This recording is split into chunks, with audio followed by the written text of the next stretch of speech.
વિદ્યાર્થી મિત્રો, તમે પેન્ટેડ એપ્લિકેશન ડાઉનલોડ કરી લો. અહીંયા તમને હોમ પેજ ઉપર જ વિકાસના દરેક વિષયનું તમને સોલ્યુશન્સ મળી જશે. લિંક નીચે ડિસ્ક્રિપ્શનમાં આપેલી છે.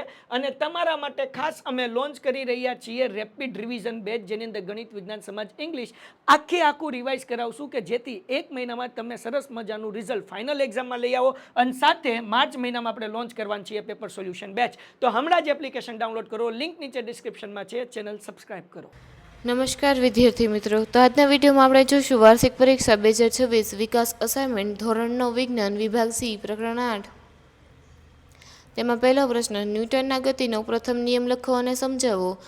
ન્યૂટનનો ગતિનો પ્રથમ નિયમ, જ્યાં સુધી કોઈ બાહ્ય અસંતુલિત બળ પર પદાર્થ પર ન લાગે ત્યાં સુધી સ્થિર પદાર્થ સ્થિર રહે છે અને ગતિશીલ પદાર્થ અચળ વેગથી એટલે નિયમિત ગતિમાં ગતિ ચાલુ રાખે છે. સમજૂતી, પદાર્થની આ સ્થિતિ જાળવી રાખવાનો ગુણધર્મને જડત્વ કહે છે. સ્થિર પદાર્થને ગતિમાં લાવવા અથવા ગતિશીલ પદાર્થને ગતિની દિશા કે ઝડપ બદલાવવા માટે બાહ્ય બળની જરૂરી છે. બીજું, ન્યૂટનના ગતિનો બીજો નિયમ લખો અને F=ma મેળવો. ન્યૂટનના ગતિનો બીજો નિયમ અને F=ma.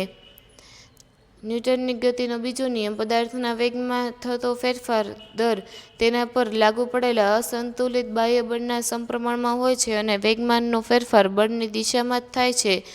F=ma ની મેળવણી, ધારો કે m દળ પદાર્થનો પ્રવેગ વેગ અને u અંતિમ વેગ છે જે સમયના પ્રાપ્ત થાય છે.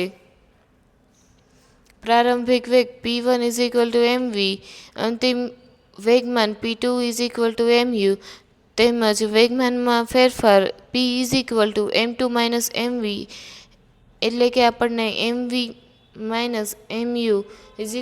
m મળશે. વેગમાનના ફેરફારનો દર p/t મુજબ લાગુ પડેલું બળ F mv u/t, એટલે કે તેનો પ્રવેગ a=v u/t મળે. તેથી F=ma. F=kma, જ્યાં k સમપ્રમાણતા અચળાંક છે. જો આપણે બંને એકમ એવી રીતે વ્યાખ્યાયિત કરીએ કે k=1, તો આપણને સૂત્ર મળે F=ma. ત્રીજો સવાલ, ન્યૂટનના ગતિનો બીજો નિયમ એ પહેલા નિયમ સાથે સુસંગત છે, સમજાવો. ન્યૂટનના ગતિનો બીજો નિયમ એ પહેલા નિયમ સાથે સુસંગત છે. ન્યૂટનના બીજા નિયમનું સૂત્ર F=ma છે. જો પદાર્થ પર લાગતું બાહ્ય બળ F=0 હોય તો સૂત્ર મુજબ ma=0 થાય. જો પદાર્થનું દળ m=0 ન હોય તો પ્રવેગ a=0 થવો જોઈએ. પ્રવેગ શૂન્ય થવાનો અર્થ એ છે કે પદાર્થના વેગમાં કોઈ ફેરફાર થતો નથી, એટલે કે પદાર્થ અચળ વેગથી ગતિ કરે છે અથવા સ્થિર છે. આ જ ન્યૂટનના ગતિનો પ્રથમ નિયમ છે. આમ, જો બીજો નિયમ પ્રથમ નિયમની ગાણિતિક રજૂઆત છે અને બંને સુસંગત છે. ચોથો પ્રશ્ન, નીચેના પ્રશ્નના ઉત્તર લખો. તેમાં પહેલું, વૈજ્ઞાનિક કારણ આપો. ગતિમાન બસમાંથી એકાએક ઉતરતા પડી જવાય છે. તેનું વૈજ્ઞાનિક કારણ છે. ગતિમાન બસમાંથી એકાએક ઉતરતા પડી જવાય છે કારણ કે જ્યારે બસ ગતિમાં હોય ત્યારે બસમાં બેઠેલા કે ઊભેલા મુસાફરોનું આખું શરીર બસની સાથે ગતિ કરે છે. જ્યારે કોઈ મુસાફર એકાએક ગતિમાન બસમાંથી નીચે ઉતરે છે ત્યારે તેના પગ જમીનના સંપર્કમાં આવતા તરત જ સ્થિર થાય છે, પરંતુ શરીરનો ઉપરનો ભાગ જડત્વના ગુણધર્મને કારણે ગતિમાં રહેવાનો પ્રયત્ન કરે છે. પરિણામે શરીરનો ઉપરનો ભાગ આગળની દિશામાં ધકેલાય છે અને વ્યક્તિ પડી જાય છે. બીજું, પદાર્થની પ્રવેગી ગતિ થવા માટે તેના પર બાહ્ય બળ લાગવું જરૂરી છે, સમજાવો. તેનું કારણ છે ન્યૂટનના બીજા નિયમ મુજબ F=ma. પ્રવેગી ગતિ એટલે પદાર્થના વેગમાં ફેરફાર થવો, એટલે કે પ્રવેગ a=0 ન થવું. જો પ્રવેગ a=0 ન હોય તો F=ma મુજબ બળ F પણ 0 ન હોવું જોઈએ. આમ, પદાર્થની પ્રવેગી ગતિ થવા માટે તેના પર ચોક્કસપણે કોઈ બાહ્ય બળ લાગવું જરૂરી છે. પાંચમો ક્વેશ્ચન, નીચેના પ્રશ્નોના ઉત્તર લખો. તફાવત આપો. વેગ અને વેગમાન તેમાં મુદ્દો, વ્યાખ્યા, એકમ અને આધાર. વેગ તેની વ્યાખ્યા છે પદાર્થના સ્થાનાંતરમાં ફેરફારનો દર. તેનો એકમ છે મીટર પ્રતિ સેકન્ડ અને આધાર છે તે ફક્ત સ્થાનાંતર અને સમય પર આધાર રાખે છે. બીજું વેગમાન.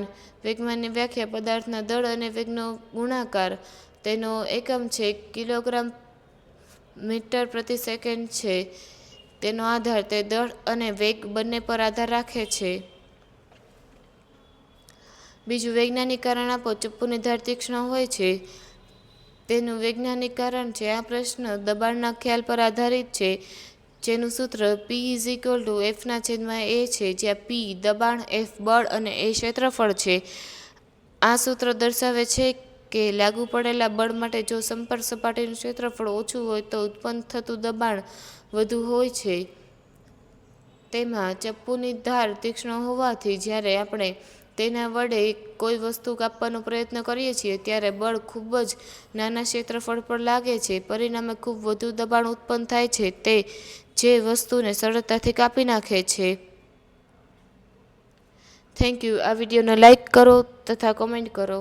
વિદ્યાર્થી મિત્રો, તમે પેન્ટેડ એપ્લિકેશન ડાઉનલોડ કરી લો. અહીંયા તમને હોમ પેજ ઉપર જ વિકાસના દરેક વિષયનું તમને સોલ્યુશન્સ મળી જશે. લિંક નીચે ડિસ્ક્રિપ્શનમાં આપેલી છે. અને તમારા માટે ખાસ અમે લોન્ચ કરી રહ્યા છીએ રેપિડ રિવિઝન બેચ, જેની અંદર ગણિત, વિજ્ઞાન, સમાજ, ઇંગ્લિશ આખું રિવાઇઝ કરાવશું કે જેથી 1 મહિનામાં તમે સરસ મજાનું રિઝલ્ટ ફાઇનલ એક્ઝામમાં લઈ આવો. અને સાથે માર્ચ મહિનામાં આપણે લોન્ચ કરવાની છીએ પેપર સોલ્યુશન બેચ. તો હમણાં જ એપ્લિકેશન ડાઉનલોડ કરો. લિંક નીચે ડિસ્ક્રિપ્શનમાં છે. ચેનલ સબસ્ક્રાઇબ કરો.